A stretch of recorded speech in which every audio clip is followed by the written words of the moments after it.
Hey everyone, it's Will, Gamer Dad, with another video for you. So in today's video, we're going to be reviewing Azami as a 5-star unit, especially now that she has her manifest weapon. Is she hot or not? Well, she's definitely really cute. However, I've already shipped her with Aldo, so I guess she's off limits for me. Anyways, as a katana user, she is pretty fragile, although she does have decent spirit, but her physical defense is not that good.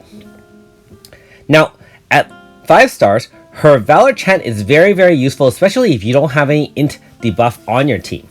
By switching her in, she gives a 25% int debuff, which can help save your team from major damage from spells.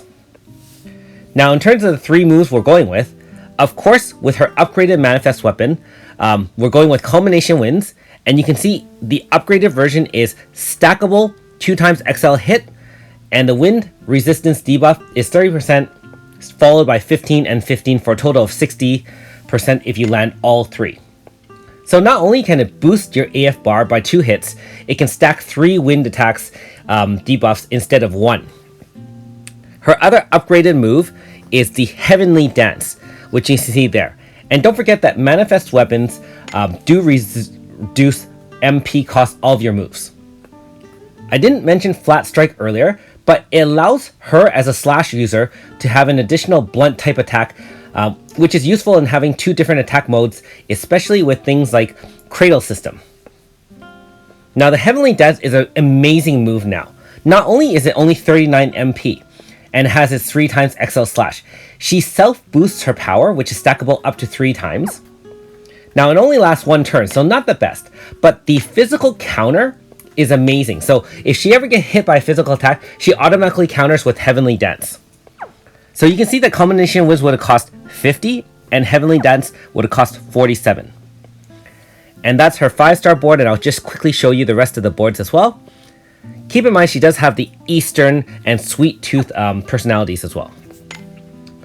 In terms of Grasta, I went with all straight wind DPS. So 20, 20, and 30% for a total of increased 70% wind damage.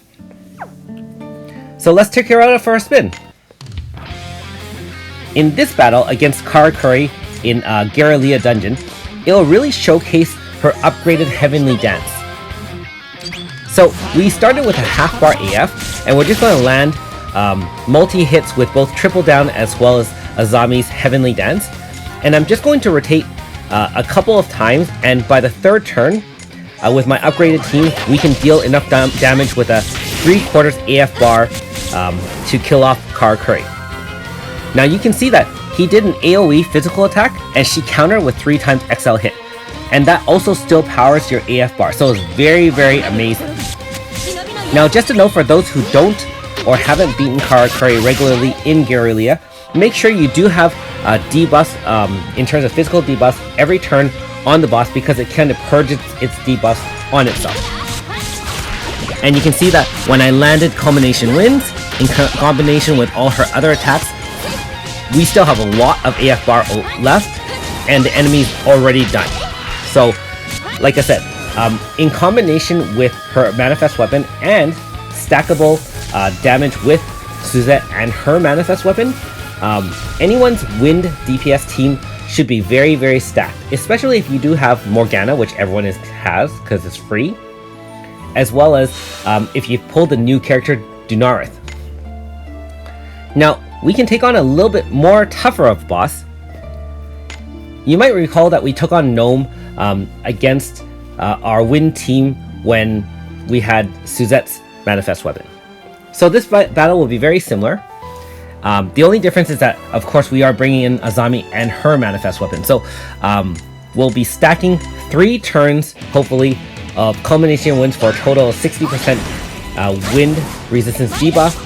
And then our idea is to set up Sukiya with the slash resistance debuff, and of course the 50% physical resistance debuff as well, using Howling Surge. Now just a reminder, if you haven't already, make sure you like and subscribe to my channel, I really appreciate it. Also, I do have a Patreon account for those who are interested in supporting me this way. So again, This boss and all the other elemental bosses are found in Purgatory, which is unlocked in Ogre Wars Part 2. And for those who don't know, you can kill them for up to 3 times in order to get their drops to upgrade their elemental weapons to +10 if you so choose. Now that being said, you can see I have a full AF bar. We're going to bring in Sukiya, and again we're going to use Wind, High Wind Booster on Morgana in order to boost our Wind team to do maximum damage. And you can see that Combination Winds has stacked 3 times. Heavenly Dance isn't as useful here, of course, in terms of the counter, because a lot of his attacks are magical based, and so it won't counter unless it's a physical attack.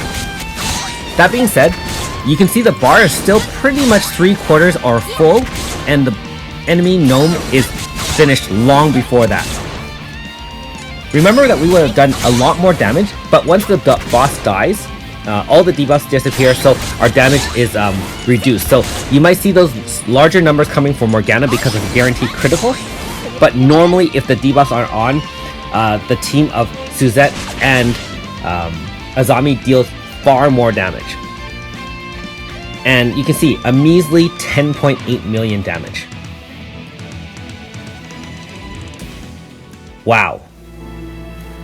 I've always liked Wind as an element anyways over the other characters, mainly because, again, I pulled Suzette as my first Wind DPS character, and she carried me through all the way through, and I've just kind of gotten used to using Wind type attacks.